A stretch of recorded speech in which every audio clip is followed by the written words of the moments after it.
السلام عليكم ورحمة الله تعالى وبركاته. نحييكم من يافع نيوز ونقدم لحضراتكم حصادا لهذا اليوم. وفي هذا الحصاد، في استطلاع رأي أجرأه يافع نيوز، ناشطون جنوبيون ملفات ومهام جسيمة موضوعة أمام بحاح وحكومته عقب عودته إلى العاصمة عدن. يأتي الملف الأمني والاقتصادي على رأس هذه المهام. أمين عام الجامعة العربية الدكتور عبد اللطيف الزياني يؤكد أن هناك خططا خليجية لإعادة إعمار اليمن. الإمارات العربية المتحدة لن ندخر جهدا في التخفيف من معاناة الشعب اليمني. ومجهولون في المنصورة بعدن يغتالون الضابط بأمن المنطقة الحرة عبد الناصر سالم سعد وينهبون سيارته.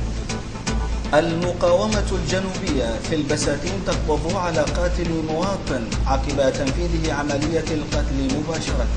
سقوط مهني وإخلاقي لصحيفة القدس العربي عقب اعتمادها على تغريدة مزورة وقديمة باسم ضاحي خلفان انتقد فيها أبناء يافع.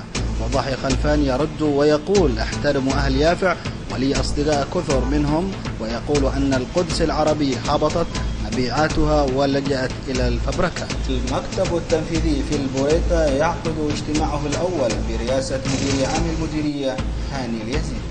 ومن أخبار الشمال، مقتل قيادات حوثية بينهم أقرباء لزعيم ميليشيات الحوثي في غارات للتحالف العربي في صنعاء. إنزال بحري ضخم هو الأول من نوعه للتحالف في ميناء ميدي استعدادا لتحرير كامل محافظة حجة.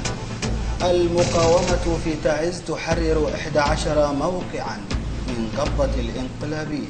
ومقتل إيراني كان يقاتل في صفوف ميليشيات الحوثي والمخلوع صالح في محافظة تعز. مجلس الأمن يناقش قرارا بإنشاء لجنة تحقيق في الانتهاكات الإنسانية في اليمن.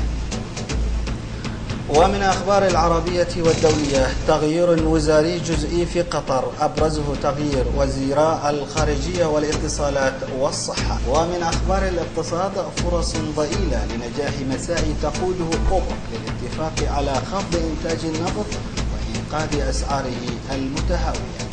وزير الطاقة الإماراتي: تخمة معروض النفط ستنحسر حتى وإن زاد إنتاج إيران النفطي.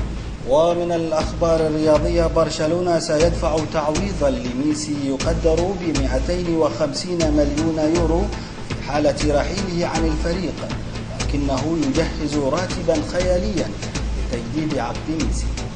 لويس سواريز: لن ألعب في إنجلترا لفريق غير ليفربول.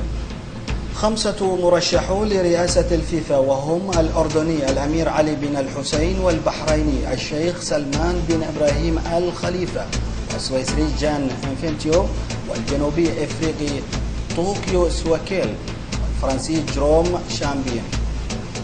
مستمعينا الكرام، بهذا الخبر ناتي وإياكم إلى ختام حصادنا لهذا اليوم. لكم التحايا من التحرير الإخباري أديب السيد، ومن التقديم محمد سالم بحمل، كما هي لكم من الإشراف العام الزميل ياسر اليافعي. دمتم ودام الوطن بخير.